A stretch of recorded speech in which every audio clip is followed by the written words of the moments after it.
काराकाट संसदीय क्षेत्र में हम सबके बड़े भैया और पूरे भोजपुरी के आन बान शान आज भैया को हम लोग बहुत बहुत शुभकामनाएं देते हैं कि जिस तरह से एक ऐतिहासिक नॉमिनेशन हम लोग का हुआ है, सभी कलाकारों का जो सीना चौड़ा हुआ है।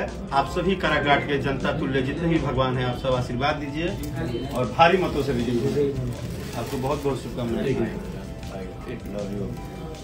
हमारे भाई आप हैं, आप सब मिलके इतना मेहनत कर रहे हैं और इतना साथ दे रहे हैं, ये मेरे लिए खुशी की बात है। और मैं आप सभी से चाहूँगा कि आप सब मिलजुल के सब भैया चाचा माता बहन आशीर्वाद दीजिए।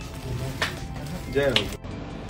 काराकाट के गली गली शोर बा, नेता नहीं बेटा बिजोड़ बा, कि रौरी भावनावा में बेटा व पवनावा तो करेला नी हो हाथ जोड़ के, कि भोटावा के संगे संगे दिलावा से दे दी आशीर्वाद पूरा तनी जोर से। भोटावा के संगे संगे दिलावा से दे दी आशीर्वाद पूरा तनी जोर से।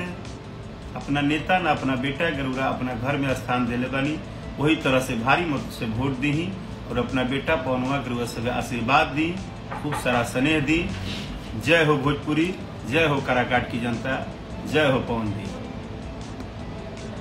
पूर्वांचल लाइव की ऐसी ही लेटेस्ट और चटपटी अपडेट्स और गॉसिप के लिए बने रहिए अपने फेवरेट चैनल पूर्वांचल लाइव के साथ।